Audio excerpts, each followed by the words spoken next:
World Cup.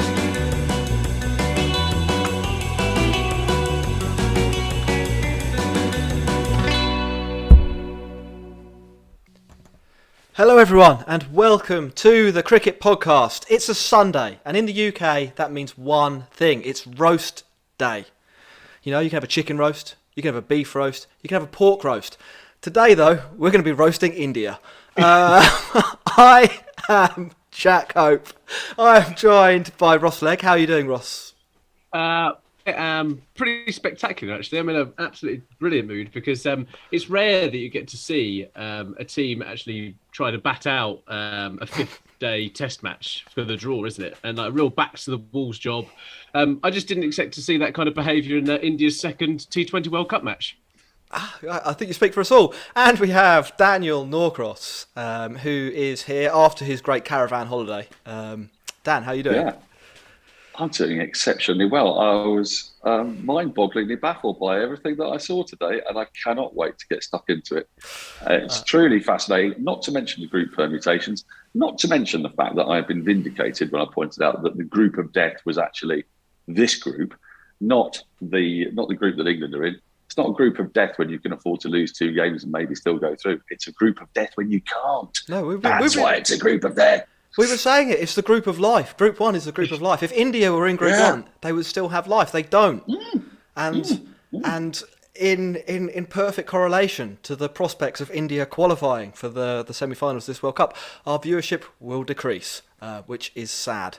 Ross, what are the messages for the listeners? We usually run through those straight up, so let's stick with that.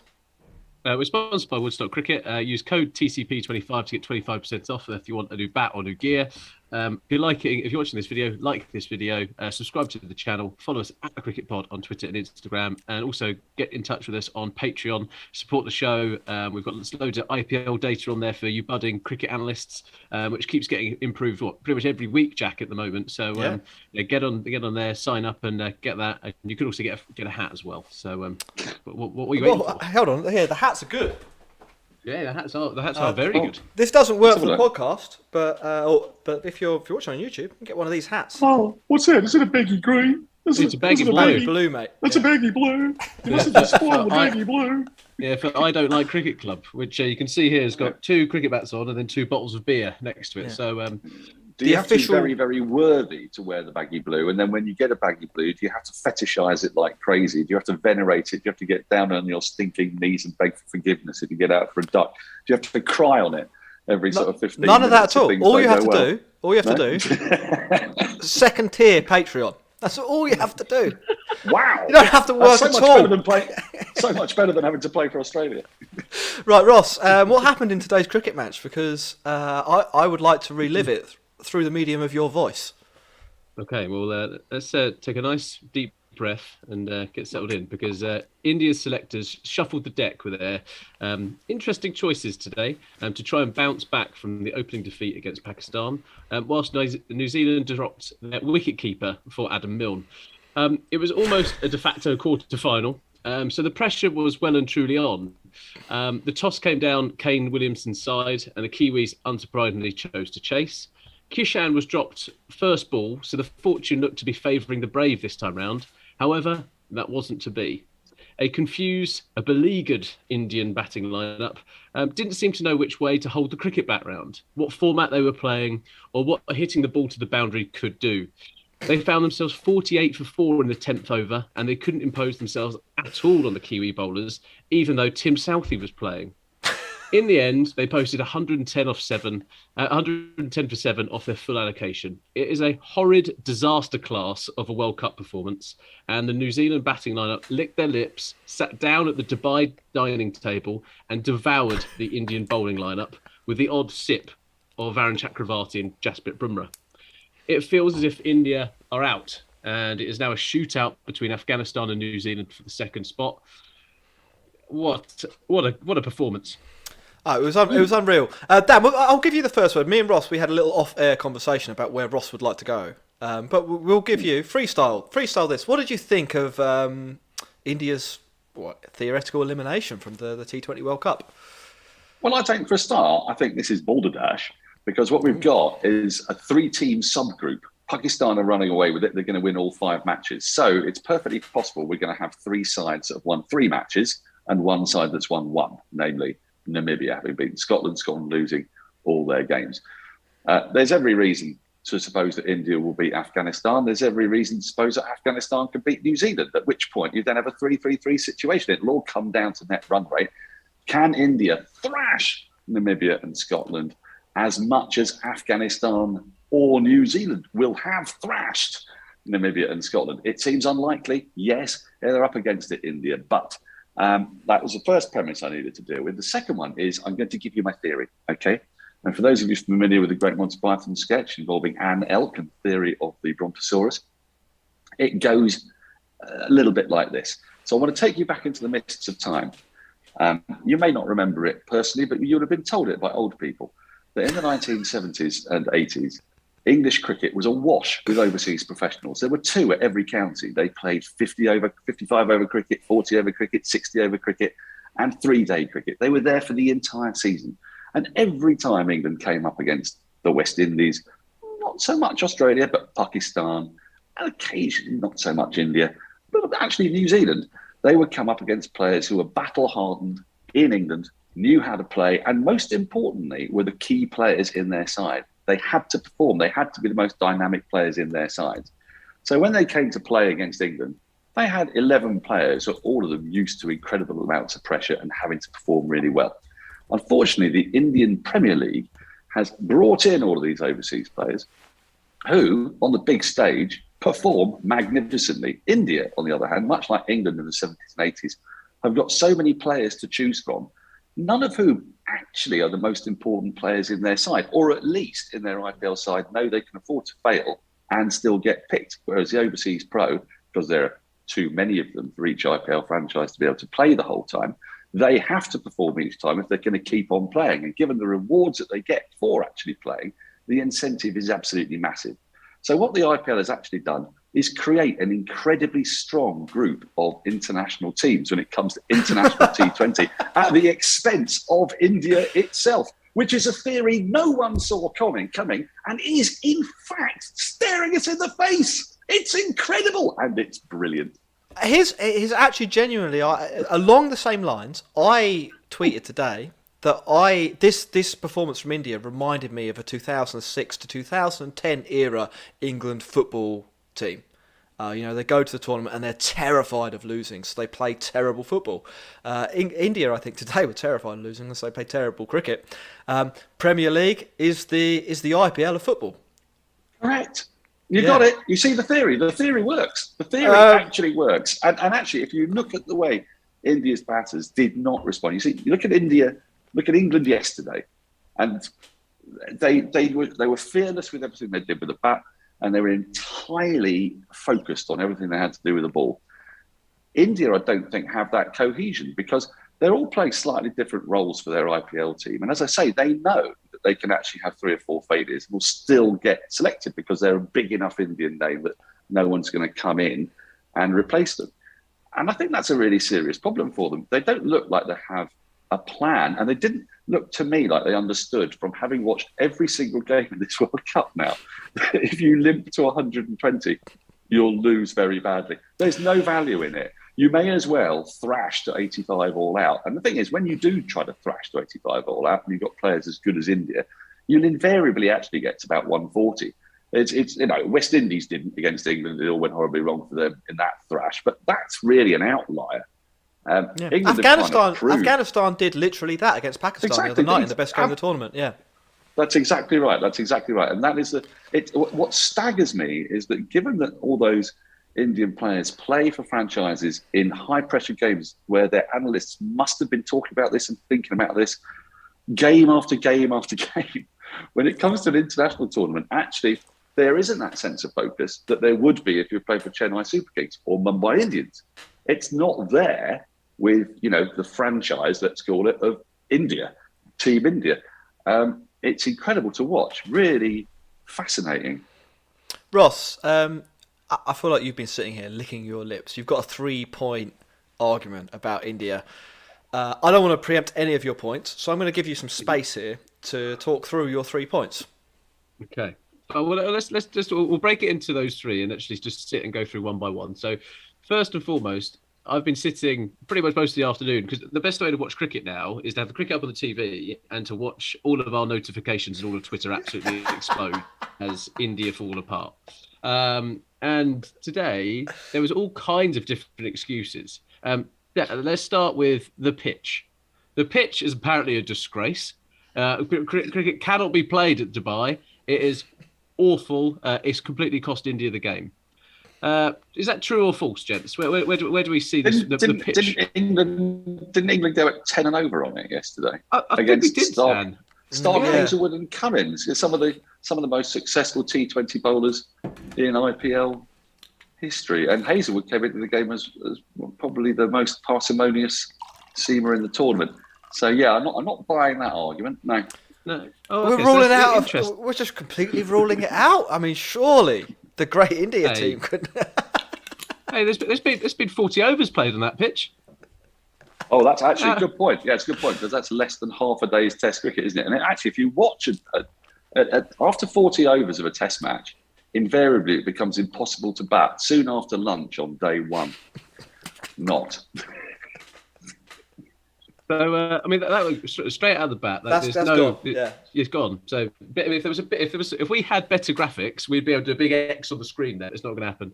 Honestly, you can make a noise. Go like in Family Fortunes. There we go. You've got 2 more points, Ross. What are they? Let's talk about the toss, shall we? Because it seems at the moment that people have forgotten that in cricket, both teams get an opportunity to bat, and they feel that anybody who actually wins, whoever gets stuck into bat, actually gets a completely different rub of the green, and that they deserve to have extra runs allocated to their score to actually balance out the opportunity that they have. What do we think about that, gents? Because my feeling is that 2020 cricket only works because both teams have 20 overs each. Well, can I just make a point on that? I think Afghanistan have heard that, and in the games they've played, they've realised that they're about 10 runs better than their opponents. So they have deliberately chosen to bat first to give the other side a chance. Clearly. I'm right. So I think there is genuinely an argument here that the cricket in the UAE is slightly better to bat second. Not even slightly. There's a definitive advantage to bat second. Ben Jones, who I'm sure we're all very aware of as an entity, he sent out a tweet. It's impossible not to be aware of him. Yeah, no, well, he sent out a tweet the other day. This year, I think 56. It'll probably be a bit higher than this now. So let's say 60% of the teams that bat second win in the UAE. So there 60%. Sorry, yeah, 60%. So that's 6-0. That's 3 out of 5. Yeah. Yeah. So there is an advantage to winning the toss and being like, "Yeah, have a bat, Dan. Have a bat, Ross." That absolutely is true. But in this particular circumstance, it wasn't like India got 165 and it was one of those marginal cases, was it? Let's be honest. Let's just be really honest here. I don't think we've said it outright quite yet. This was fucking abysmal from India. This was bad. It was abysmal. And what made it so much worse, I think, was watching yesterday and seeing Australia do exactly the same thing and seeing what a completely hopelessly ridiculous tactic it was because it's made a mockery of when the side comes to chase. You would think that they would have learned, or do they just not watch anybody else's games? Were they all actually sitting at home watching reruns of the Rajasthan Royals against the Punjab Kings? Because they had no interest in what was going on in the actual tournament that they were actually playing in. Because this has been going on enough in this tournament for them to know, and they've got the players to thwack it out of the park. They brought in Shardul Thakur so that they'd have a whacker in the lower middle order, and then they insisted on clogging up a whole series of overs so that he didn't have to come in. It was absolutely nuts. Ross, go on, because we've talked a lot. What were you going to say? Well, it's just our YouTube chat is awash with people actually bemoaning exactly that point, Dan. And I think first and foremost, thank you to Sunil for the super chat.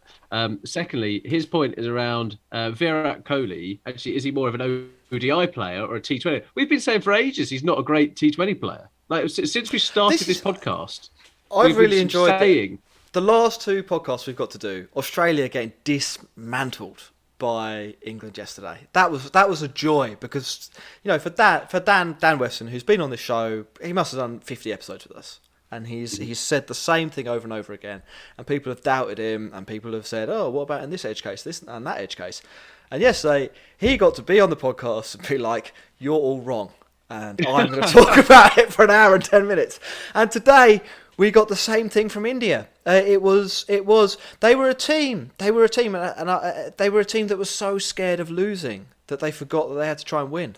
It was, it's a big shame for us as people making cricket content, largely on the internet and without profile, that our Indian fan bases will not come here to listen to us. I mean, as we open the show with Roast India, it is a shame for us, but it is also a vindication of the things we have been saying. So there is a silver lining to the fact that we are not going to be millionaires from this podcast, which is what I was hoping for. Yeah, go on, Dan. Oh, Jack, I'm so sorry, because while I was watching that game, I forgot to have you at the foremost part of my brain thinking what this means for the cricket podcast and its likely watchership. But can I just come back and tell you that and Dan Weston, I entirely agree with him, but Dan Weston has not been living in a bubble.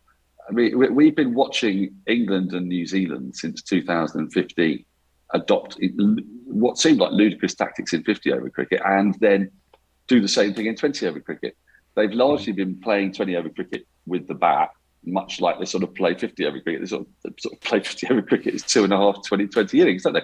And we've watched India do the exact opposite for the last 6 years.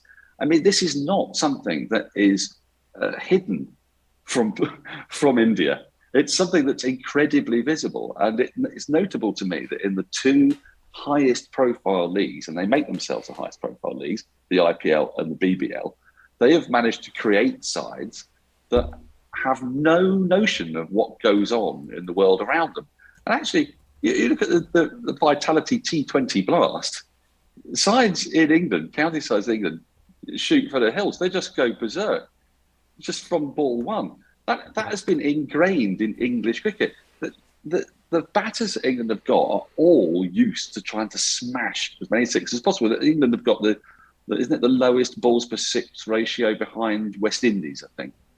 And the West Indies have won two T20 World Cups playing exactly this, that it's about boundary percentage. So this is not like prop Western. I'm glad he had a good day yesterday being able to say it. But he's not alone. There are three nations who are playing this game in this way, and they are, strangely enough, more successful at it than the side which has got the most money and the most high-profile league, and way more successful than Australia, who have been traditionally terrible at it from the very beginning and never get any better. All right, we were speculating yesterday, weren't we, I don't know if you were on yesterday, Ross. I can't even remember that. Yeah. You were on, okay. I've had a couple of glasses of white wine. I'll be honest right now. The absolute wuss. we were speculating. We were speculating yesterday that maybe Australia still want to play T20 cricket in fancy dress. They're that far behind the times. Ross, I'm sure you were about to make an intelligent point, and I will take a back seat while you do. Okay, so my bit on Dan, they said that Dan Weston's lived in a bubble, but unfortunately, quite a lot of the commentators have been. A lot of their commentary is actually still based around the old way of thinking. There's actually Shane Watson, I think, has rightly been praised across this World Cup for actually coming in and saying, do you know what, Australia have not been good enough. Where is the intent? Steve Smith, should he be in the side? Should he not be in the side? Actually, it's all talking about the right fashion. And then you get some of the other commentators who are kind of saying, that is an unbelievable innings. And the guy's got 45 of 45 deliveries. And you're just, that's the difference for me at the moment, is that there are commentators like yourself that can sit and go, right, actually, you need to adapt or die. But then there's other commentators, especially ones that you share a TMS studio with, who sit there. You can't do this. No, this isn't fair. So I'm not having to go at anyone. But I'm saying that there are people who are still. But that's what the beauty of commentary, right? You need to have those alternative views. But I think, Dan, you're on the right path. Yeah, well, that's very kind of you to say so. Thank you. I think think it's just self-evidently the case. Now, I think it happens more with Indian commentators than any others, actually, because if you watch IPL commentary, you hear quite a lot from commentators I have a lot of respect for, Sunil Gavaskar, Harsha Bhogle, and some of the others. And they tend to say such things as, that was a very foolish shot. Did he have to play that shot just then when someone gets out? So they make a really big deal out of a batter's dismissal, rather than actually giving them a bit of free rein if they get out, showing, as Shane Watson said, and I know he's had a really good commentary stint, but I did count the number of times he said intent and intention yesterday. In a 10-minute period, it was 23 times. I've got it on the highlights, and I did like his point. And I don't feel that he necessarily made it too often for people who weren't getting it. For me, I kind of got this point, and I didn't need it the 18th time, but because it's self-evidently and manifestly true. But there is a culture in Indian commentary particularly of focusing on the dismissal of a batter and then actually doing a great big post-mortem after each game about whether that player has lost you the match by getting out the way they did. And that's obviously going to inhibit the players themselves because they're not immune to it. They say that they don't listen to commentary and they don't read the papers or anything, but they'll be bombarded with it on social media. It's impossible to escape. So it takes a pretty solid character like Rishabh Pant to keep going. And as a general rule, Rishabh Pant does keep going in all formats. He doesn't really take those things on board. But the guys further up the top of the order are chewing up too many balls, concerned about getting out, it looks like. You look at the way Owen Morgan and Brendan McCullum and every West Indies side for the last 7 or 8 years has played, and their batters are told that, it's about selection of shot to the ball. If you get out trying to ramp a bouncer, obviously you're not good enough. You've taken the wrong, if you're trying to play the reverse paddle and the ball's coming straight at your chin. No, there might have been a better option for that, and look, so that is manifestly not a good idea. But as long as the shot that you've selected feels like it was the right shot, but if you got out, you just didn't execute it right, then you're not going to get hauled over the coals by the management. You're going to be encouraged to keep on going. And that breeds a level of confidence in your own decision-making. And that's what's key. And what it seems to me that the Indian batters and the Australian batters don't have is confidence in their decision-making. So they look to me like they're caught between two stools too often until it becomes, right, well, we've only got 5 overs left. We don't have a choice. And once they don't have a choice, they then actually can hit the ball quite a long way because they're very good cricketers, unsurprisingly, because they're the best cricketers in an enormous country with huge amounts of opportunity to develop good cricketers and put them in pressure cooker environments in their own domestic league. It's just that when they come to put on that shirt, they're probably, thinking, oh, God, is Sunil going to have a go at me again for, why did he do that? Well, this is England. This is England football team. Yeah. This is the exact England football team situation. Yeah, you're absolutely right. You're right, Jack. Yeah. You're screwed. We had a couple of super chats, and I think what's the nice thing about these super chats from YouTube, and please do a super chat because we appreciate it. They do lead us on nicely to actually talking about a couple of the players and what they did well or badly. If they're an Indian. Anurad said, some of the Indian guys showed intent. They just got out playing the big shots. The intent was right. In my opinion, the execution was off. Sunil, cheers for your super chat as well. We'll get to those questions in a sec. Ross, speaking on an individual level here, because we need to apportion blame to individuals. That's what the Cricket Podcast does. We had a great review on Trot's fault. We had a great review on YouTube, and it was like, this is the podcast I go to if I ever want to hear 3 random men from the internet eviscerate international cricket players. So let's do what we're best at, Ross. Where would we like to apportion some blame? And we had a couple of other questions, Rickon, and Sonny, we'll get to yours in a second, and then we'll try and tell a bit more of the narrative of the game. But Indian batting, they were collectively bad, but were there any specific examples you would like to talk about? Well, I think from the outset, it's just a very confused batting lineup, right? And we've said from the outset that Indian selection, whether that's the team management, whether it's Kohli that does it, whether it's someone else within the BCCI, Sourav Ganguly kind of going, you have to pick these guys, whatever it is, and whoever it is, there is a bit for me where they just can't seem to get these. They've got so many aces in this pack of cards, and yet they continue to pick kind of eights, and you're just like, well, what's going on here? Today, they picked 3 anchors in the top 4. People can go at me all day about KL Rahul and his ability to hit sixes and all this kind of stuff. But to me, he just doesn't do it on the biggest stage. Punjab Kings have finished 6th, 7th, 6th again when he's been playing for them and opening the batting. He hit some runs in the warm-up game. He's had 2 good opportunities here to stamp his authority on these games. Hasn't done it. Virat Kohli batting at 4, that is an absolute disgrace. If Virat's going to be in this team, he has to open the batting. Should be with Ishan Kishan. I think picking Ishan Kishan is the right thing to do. It's not going to come off every time, but he's the only one in the top of that top order, in that top 4, who has the guts to go after any type of bowling. He's like kind of their swaggering Jason Roy. He had a mullet and an earring, for goodness sake. The guy loves himself and loves doing that kind of stuff. Rohit Sharma, he just looks a bit tired at the moment. Rohit Sharma's quality is unquestionable, but as a T20 player, maybe this is one tournament too far. I would question Jack it. Hope? I'd question it. Okay. I said this on the show yesterday. I said they're going to drop Surya Kumar Yadav for Ishan Kishan, and you should play both of them. Ishan Kishan didn't come off today, but neither did Rohit Sharma. Well, look, I'll tell you why you do. It's because they've got more clarity of thought. Partly because they're younger, partly because they're where they are, because they've had to make themselves look better within the IPL. People like Rohit Sharma, KL Rahul, Virat Kohli, they're so established inside that they play in that they don't feel that pressure within their group. But how do you think we know about Ishan Kishan? It's because he's taken risks in order to get himself right at the forefront of selection conversation. Yeah. And same with Surya Kumar. It's exactly the same reason why they should go with them.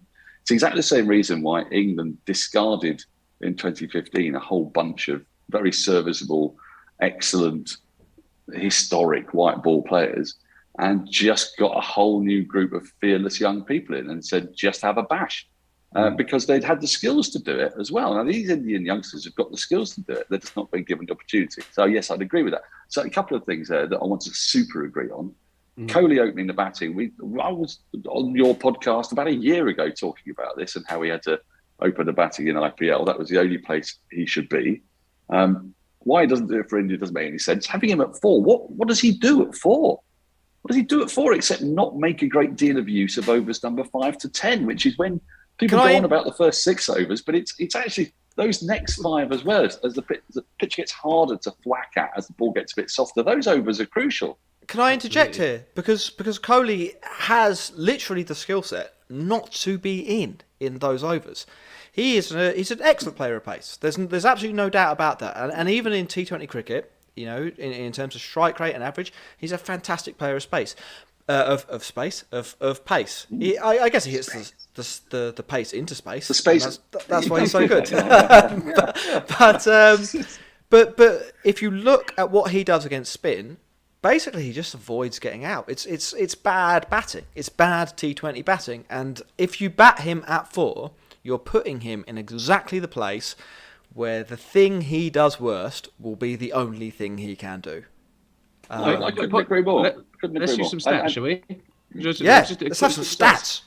Ish Sodhi today and Mitchell Santner, both okay spinners in the grand scheme of things. Probably the top 20 bowlers you're going to get, maybe. I'd fancy much. Santner struggled at Middlesex, didn't he? Quite severely, but I suppose the vitality of last is a superior competition. I'll tell you what, an over for your life, Mitchell Santner. Can you get 10 runs off him? I reckon I can do that 1 in 3 times. I'll back him. You back me? We're going to set. We have to set this up. I'm sure he'll be delighted to give it a go. Well, tell me the stats, though, Ross, because I bet it's not going to flatter India. Yeah, combined, they bowled 8 overs, 2 for 32. They aren't 2 bowlers who bowl 8 overs in a T20 for that amount of runs, especially against this lineup. Indian players, unsurprisingly, are typically amazing against playing spin, and they managed to hit 32 runs. Yeah, they don't bowl 8 overs in a 50 over match and go for 32, let alone take 2 wickets. I mean, it's absolutely staggering. New Zealand have historically had problems trying to find a spin, and one of the reasons they weren't the favourites coming into this tournament is that many people assumed that their strength play and their seam bowling and that would be less effective. And as it turns out, good, well-directed test match or 50 over length seam bowling is incredibly difficult to play on these pitches, which is something that, maybe India, I don't know, maybe they needed their full test match bowling lineup out there. And I don't know, maybe they needed a bit of Where's Siraj? Right, exactly. Where is Siraj? I mean, there's so many questions that can be asked on that score. I love your stat. You got another stat for us? I've got a couple of questions. Go on, Ross. Go, yeah. Oh yeah. No. Well, no. I was going to say. God, Jack. Go on, this is top podcasting. There we go. Well, no, I am cognizant of the fact that people are asking us questions on YouTube, and I feel like we should answer them. New Zealand seem to be the best team tactically in terms of field placements and bowling plans. Their tactics mirrored the 2019 World Cup. Your thoughts on that? And I'm sort of going to pair that with the second question from Sunil, who asked, do you think the IPL worked against... Well, actually, we've answered this one a bit. So answer that first one. Were New Zealand better tactically, Ross? I think so today. I mean, the answer is yes, isn't it? Yeah.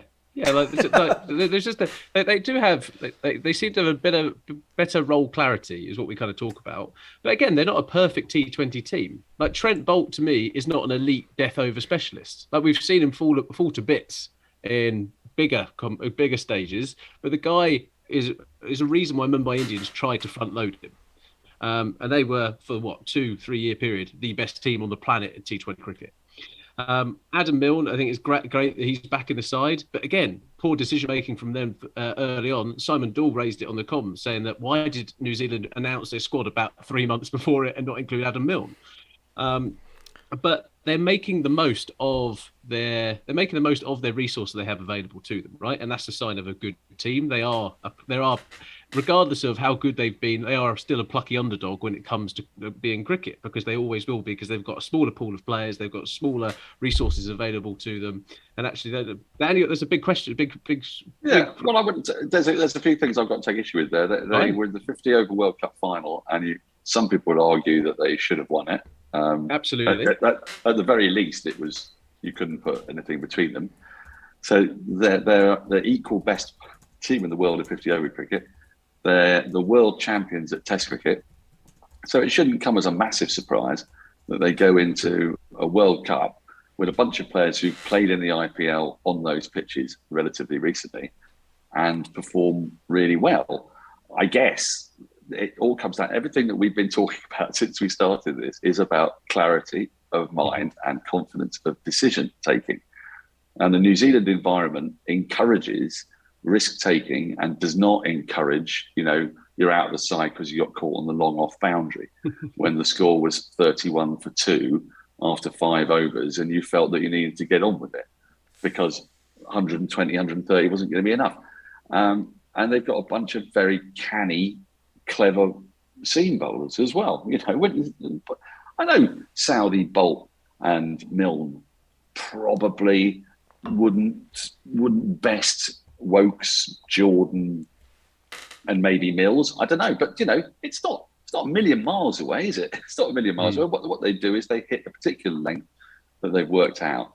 And I do think there's an advantage, whatever we said about winning the toss, in that if you don't have clarity of decision making, it becomes much, much harder when you bat first because you really don't know what you've got to do. And I think India weren't helped by that. If India had batted second, then it's a bit like Joss Butler finds it much, much easier to chase, doesn't he? He finds it much easier in all forms of cricket, actually. He produced one of his best test match performances against Pakistan when it was necessary for him to score because they were up against it and there was just no other option. He just had to counter-attack.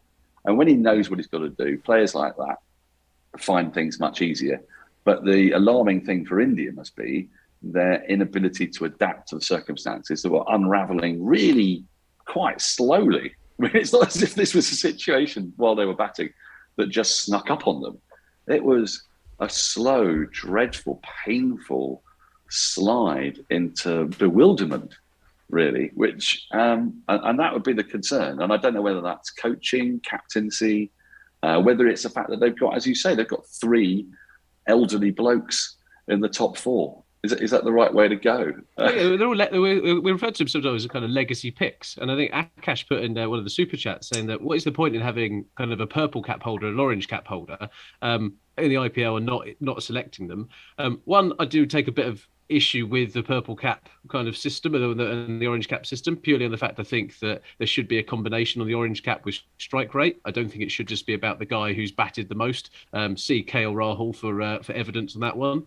But comes back to my third point. So, we had the pitch, then the toss. Third point, the issue that we've had is around, we've not played that much together because the IPL was on. It's just like, hang on a minute. The IPL was put on by the BCCI in that window before. What better preparation do you have for a World Cup than all of your players playing in the best franchise tournament in the world? And then you get the opportunity to change your squad. Yes, against the opposition. You get the opportunity to change your squad. You could have picked anyone you liked out of that team. You could have picked all of the 4 players and just go, sorry, lads, you had the perfect opportunity. Everyone had the same opportunity to hit runs and take wickets. And these guys didn't. And all the teams they're playing against had their best players playing at the IPL and as a result not playing together themselves. And you got to find out exactly who were the best players against Trent Bolt and the best players against, well, I mean, not in England's case because most of them weren't there, but you know what I mean? Yeah. I mean, obviously you could see why they were ambushed against Pakistan because they'd never seen these guys before in their lives, which must come as a little bit of a shock. Well, I mean, that's geopolitics and I'm not going to get stuck into that right now. But, there might be something genuinely serious in that, in that, they won't have faced Shaheen Shah Afridi very often. So when Rahul and Sharma get those deliveries, we've seen a lot of Shaheen Shah Afridi and we knew he was going to bowl them. I'm not sure even if you knew he was going to bowl them, you'd necessarily be able to face them. But it might help a bit if he had been playing in IPL because their openers would have faced him. But of course they haven't faced him. Look, they have all the inbuilt advantages in this tournament. It's not about it not being fair or not. This is about a culture and a structure within the Indian T20 team, not in Indian T20, not in the IPL itself, although I still think my theory holds good, which is that, broadly speaking, they've got a bunch of very good openers. And then those openers have to end up batting at 4, 5, 6, 7, they're out of role position. And often they haven't selected the players that the IPL have gone, look at him. And they go, well, we can't possibly not pick Rohit Sharma because he's a grandee. I mean, they're like kind of old Tory politicians who get sent to the House of Lords. I mean, it is starting to get a bit daft. It's one of the problems. It's good income, though. Well, yeah, a bit like a Tory politician in the Tory grandee in the House of Lords, isn't it? Yeah. I mean, the analogy is strangely perfect, even though it'll probably go over the heads, understandably, of a lot of you listeners. But trust me, it does work. So, yeah, look, India've got all the advantages except a bloke who can't call properly at the toss. And they can't really complain. Yeah, it just frustrates me the excuses that come up, and I think there just has to be. Kohli's already resigned, right? He's resigned before the tournament's even started, which was kind of bold anyway. Jack, question. Again, go back to my football analogy, which is maybe the only thing I'm capable of articulating here on this particular podcast. But do you remember when Sven-Goran Eriksson retired from being the England manager before the World Cup, and everyone knew he was like a lame duck? Do you think the lame duck captaincy of Kohli is a problem?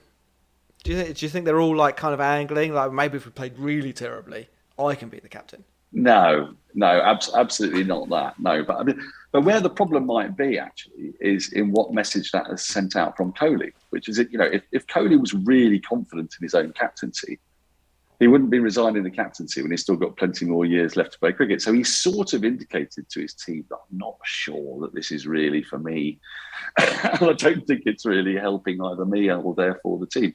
So I think that it doesn't help for that reason. Owen Morgan may very well retire from cricket at the end of this tournament. We don't know. He may stay on and do the T20 in Australia. It's only a year away, but he might. I don't think he'll be telling us if he's going to do that. I think when Morgan decides that he's not going to play anymore, will be after a tournament. It will, and then that will be it. And then we will. It'll be after he lifts the trophy in about a week's time, won't it? Well, I'm not sure he will, but because T20 100%. is a capricious game. We're on the way. We're on the way. I'm telling you. I'm telling you right now, Dan. We're beating Australia 5-0 down under. That's nailed on. Well, they're shattered. I mean, that's obviously going to happen. Yeah. You get my drift. Yeah.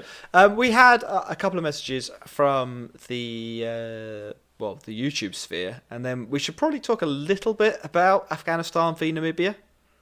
If we and before we finish, as the last thing, I need to tell you my absolutely nailed on perfect theory.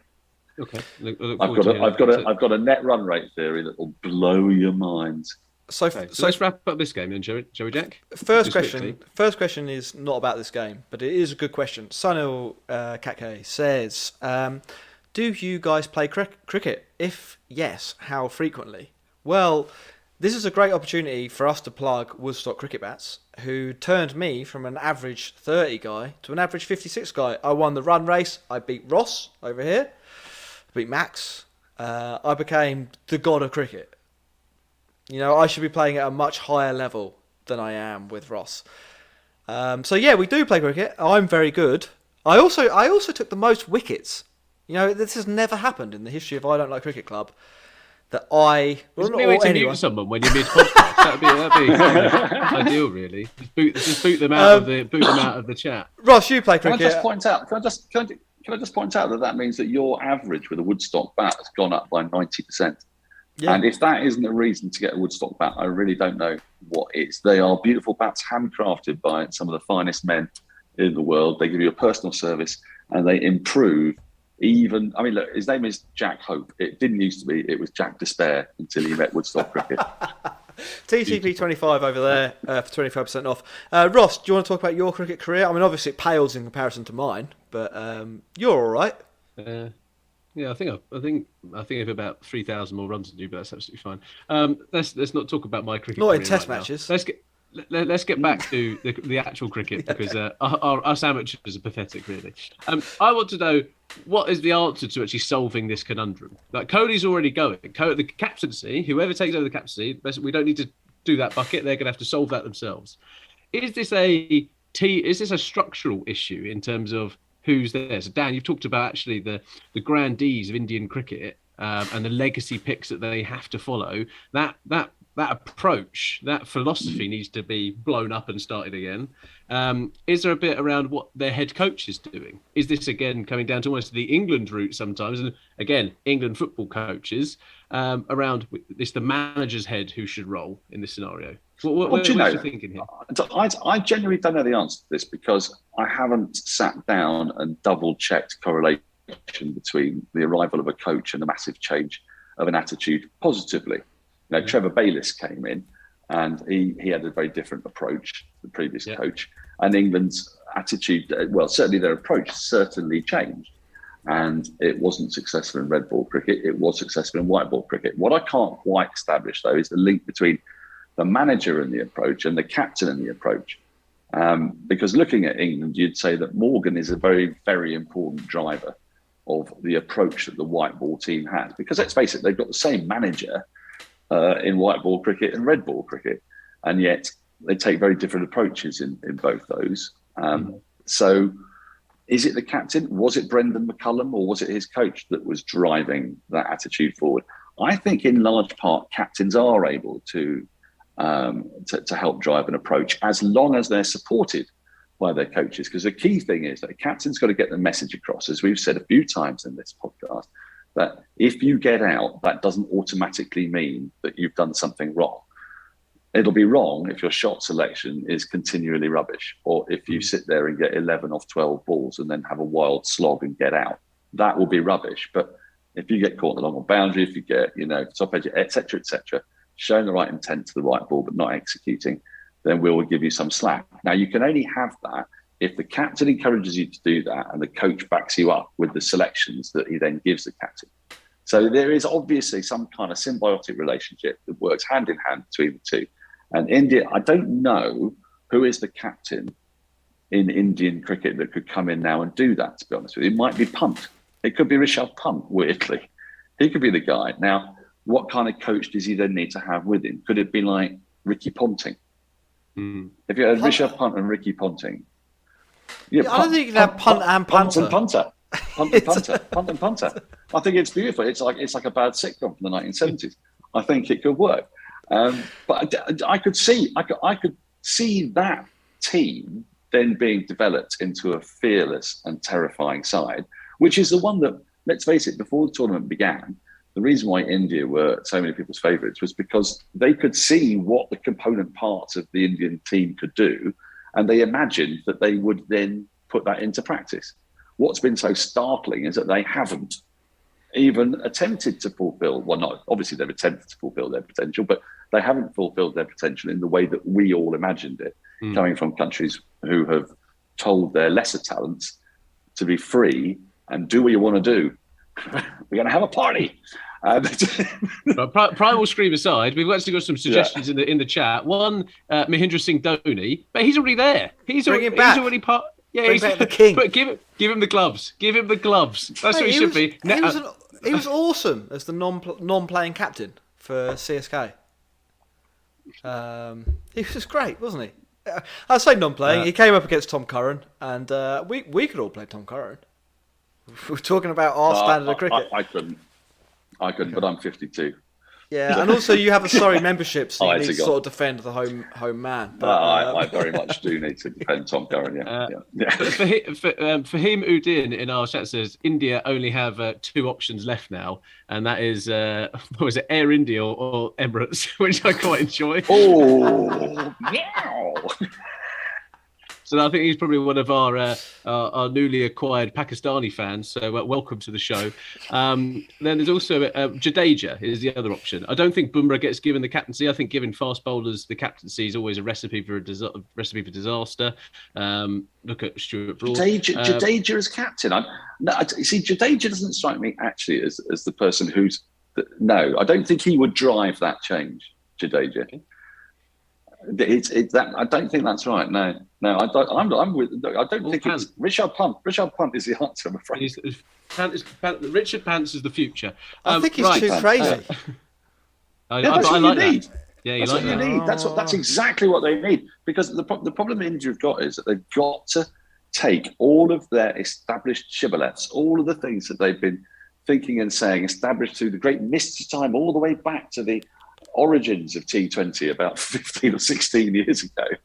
They've got to tear them up, and they've got to allow for radical new thinking. And if somebody's sufficiently mad, then they might listen. If somebody's only a little bit mad, then they'll be undermined too quickly. So it's got to be somebody who's like nuts, and that's why it's the only other thing is that they could do a stopgap, right? So Kohli might well retire from Indian T20 cricket. We have no idea what's going to happen in that regard.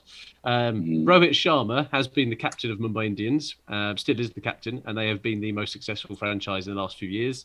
So maybe there is a bit where he leads the team next World Cup with a merry band of youths. Plus that could work. Yadav, yeah, that could work. I'll give you that. Like a Pied Piper. Yeah. With this Woodstock bat. Yeah. Anyway, right. So, do we want to wrap up? Drill holes in a Woodstock bat. Do we want to wrap up the India roast? Because we've got we should talk a little, I think, about Afghanistan, who are the I mean, I was going to say next on the menu. The true powerhouse of Asian cricket. Yeah. But actually, Afghanistan are probably looking at India and being like, "Oh, this is our route to the final here. We turn them over with a good net run rate. Walk into the New Zealand game. Bish bash bosh. Here we go, lads." Siddharth, just to finish off, one more super chat says, "Hey guys, many of us enjoy your candid opinions." Well, they will keep coming. Don't worry about that. It will be amazing if you can get hold of an investor. Thank you, son. Thank you. Well, just saying. What did you say? What did you say? It will be amazing if you can get hold of an investor and do live commentary for some matches. Well, Dan has unfortunately already taken by the BBC, who are quite a big investor. Hashtag defund the BBC. They're a very big investor in cricket. They're a very big investor in cricket, but don't give up hope. I spent many years trying to find investors, and I think you got a choice between when you got Indian cement. They've got to surely come on. I mean, Richard, choose your favourite cement. Yeah, I'm going Ambani's. I think we should be Ambani boys, Ross. I would say anything if Akash Ambani was like do the podcast for the Mumbai Indians. I'd say anything. I'd lie. I would tell. Yeah, go on. Yeah. But you wouldn't do it if you wouldn't do it for that dog, would you?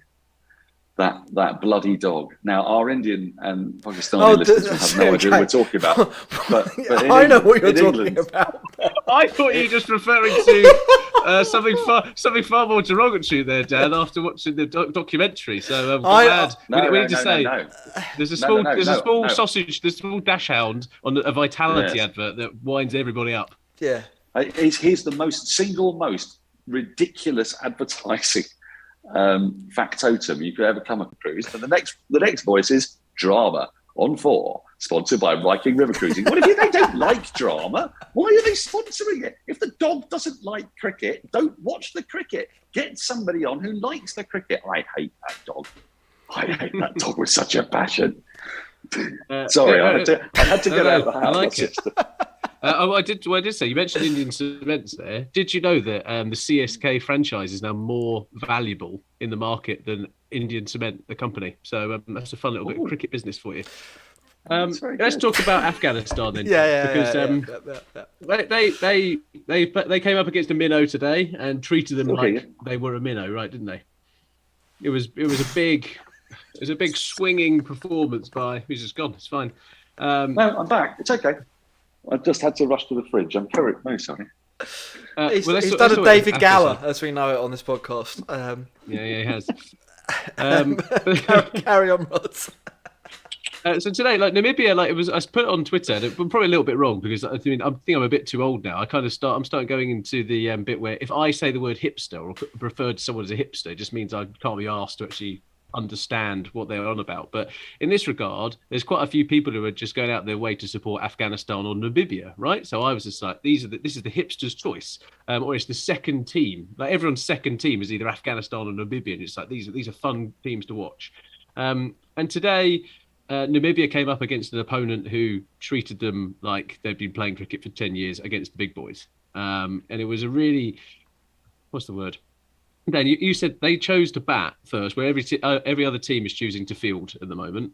Yes. And they've got a game plan, right? They have a game plan. One of their better players, Mujibur Rahman, was out injured today.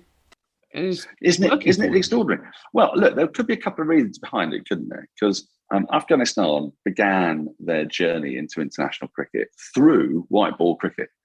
So all their players, going back to the incredible story of, 2007, 8, 9, isn't it? As they're coming through the leagues 5, 4, 3, their ascent to the top is extraordinary. And Asghar Afghan, who retired today in the midst of this game, which is a very beautiful moment and a very sad moment, but he has been with that side since they were, playing Jersey and never knows what else.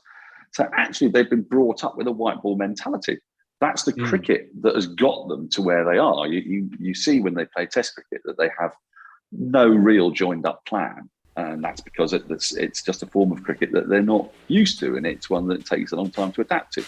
So it was really noticeable to me that a side like India that has become supreme at Test cricket under Kohli, absolutely brilliant. They can win home and abroad. They can win in Australia. They can practically win in England. They could draw in England. And then they could yet draw in England, but they are winning. Look, they're really, really good Test match side, but that's in a way sort of clouds their thinking, in the way that Afghanistan's thinking is absolutely clear. They have a game plan, and that plan is we're going to thrash at it with some really big, heavy hitters, agricultural hitters. They brought back Mohammad Shahzad for precisely that purpose. He's been out the side for a while, and it looks like we've all played him in club games. He's just a really, really good clubby. I mean, I don't mean that disrespectfully. He's just a really good clubby, and he knows his game inside out. They know what their plan is. They know that if they get to 160, they can put other sides under incredible pressure. And you look at the way that they held back Rashid Khan in their last game against Pakistan, and it nearly worked for them. You know, it was a pretty abysmal 19th over that did for them. They were probably favourites to win that game with about 3 overs to go because of the brilliant use of tactics that they'd already got in mind. Mujib, Rashid Khan, trying to burgle through some flat darts from Nabi and hide, basically, their seamers. Now, they brought back my favourite, what's his name? What's his name? Well, you know, there's a lot of names in this bloody tournament, and I'm 52. They brought back the fast bowler with a red headband that I absolutely adore. Hamid Hassan. Oh, you're like 10 years younger than I thought you were, Dan.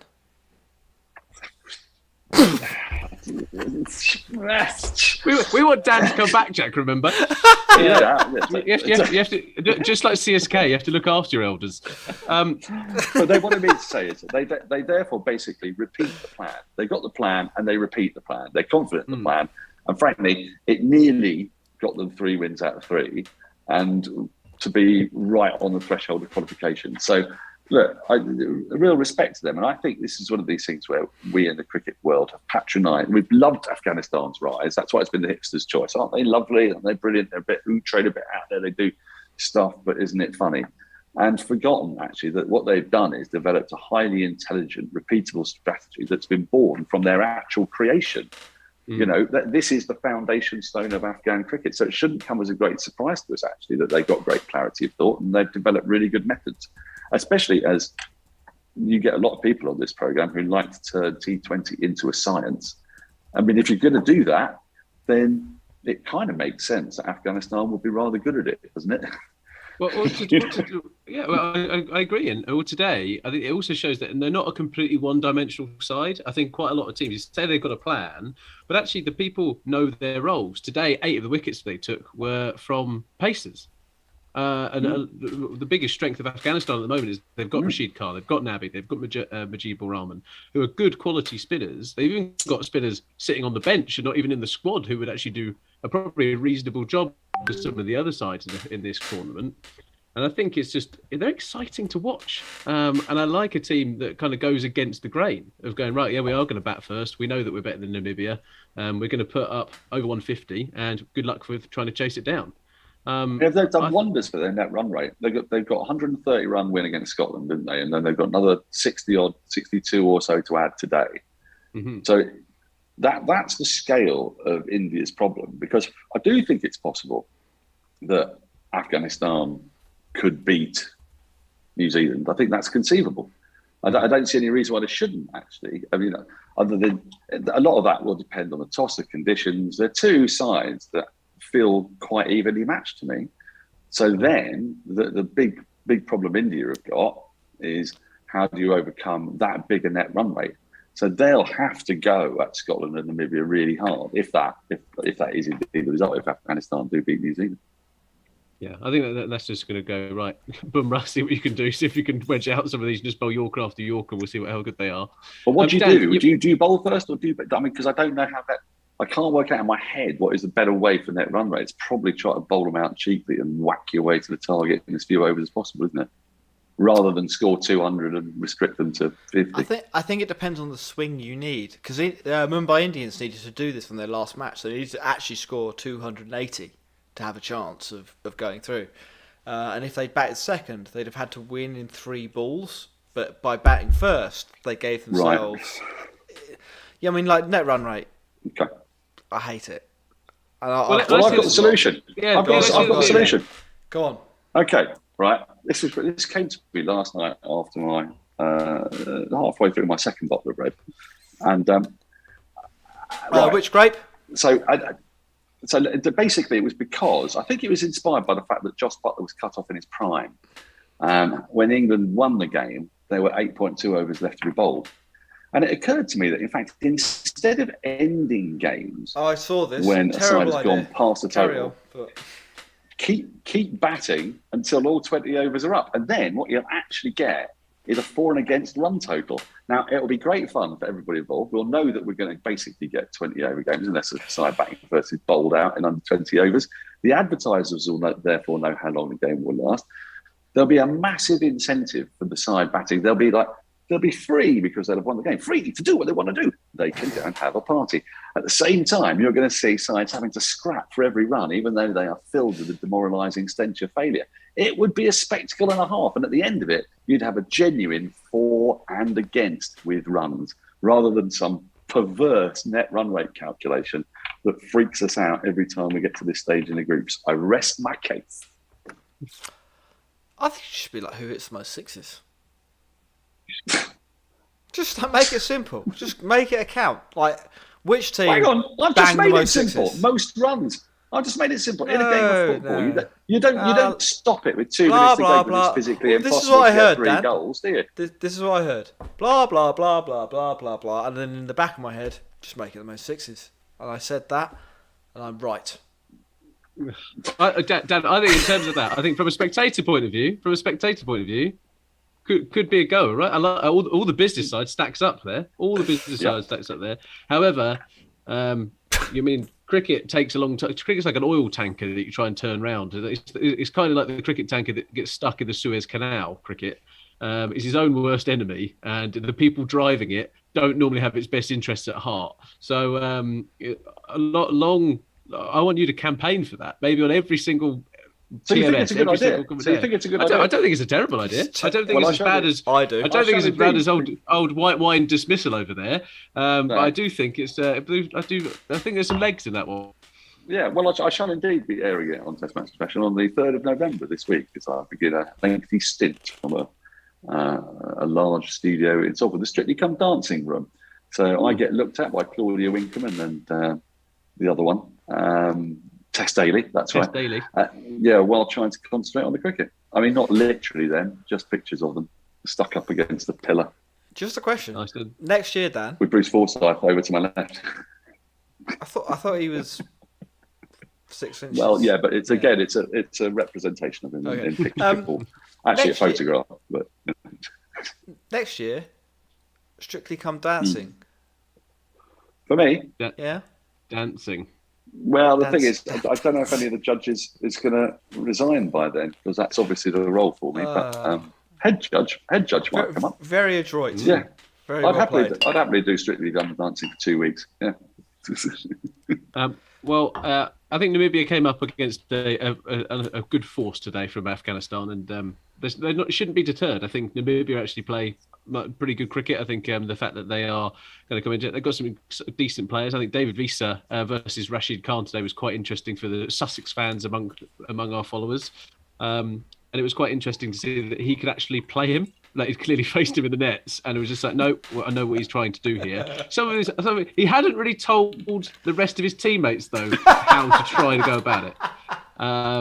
But Didn't Jeffrey Boycott wasn't he infamously accused of that when he was playing Test match against the mystery spinner? It might have been, I think, Gleeson or someone, and his partner came down the wicket and says, "I think I've worked out when it's the googly."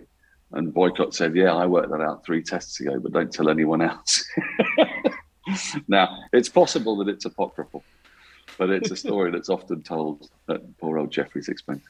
We've got one more question, I think, Jack, from the super chats that we haven't answered, and that's from Rikin Patel, who is definitely a fan of the show. He's here all the time. Now that India are out, will we see intent from them in the final game? Or would you give who's going to be in our 11 as well? So one, I think there has to be more intent. They've got no choice now, as Dan said. There's a piece where they now have the mentality that, oh shit, we've got 5 overs to go, we need to do something about it. In this regard, they need to get an unbelievable net run rate and hope that everything goes their way.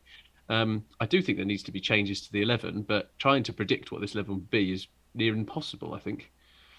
While they're still in it, the problem they've got is they are more than mathematically still in it. So the New Zealand-Afghanistan game is absolutely vital. And off the top of my head, I can't recall whether that comes before the next India game or not.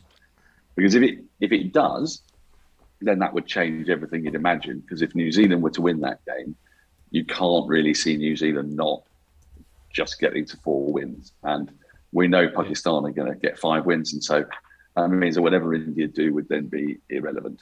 So India play Afghanistan first. So it's Right. They So play that's on Wednesday. Wednesday. So, Yeah, right. they're So Wednesday. that's still absolutely massive for them, because if they beat Afghanistan, Afghanistan have lost twice. India could then hope that they could get through having only lost twice, and then they're relying on Afghanistan doing them a favour against New Zealand, which, as we've already discussed, is more than possible. I mean, it feels quite evenly matched, that game. So in that case, they'll, I would imagine, go into the next match with at least one knee-jerk and probably wrong change in the batting personnel. Is there another anchor they can choose to bring in to replace Ishan Kishan? I mean, there's I don't think that so. possibility. I just think they're gone. It's- I think India are gone. I looking at the fixtures they have left, I can't see them manufacturing a way out of the scenario that they're in. They don't have a good net run rate. They'd have to batter. yeah, but they Afghanistan. haven't played the two. They haven't played the two minnows yet. They haven't. Yeah, the- for sure. But like and what? that's what good net run rate is all about. What evidence is it that suggests that they might actually batter them? I mean, wouldn't it be the most Scotland thing of all time if India went into the last match needing to destroy Scotland and Scotland burgled a win? Yeah, it would be possible. But I tell you, the other thing. That Oh, I'm just saying possible. That's what Scotland exists for. That moment. Yes, but what have we been saying so That's much full Braveheart. on this podcast today? We have said over and over again. Completely that the pointless problem- win. Yeah, well, I mean, it wouldn't be pointless, really, because it'd probably get them full test status if they could beat India. so They probably get a 5-test series.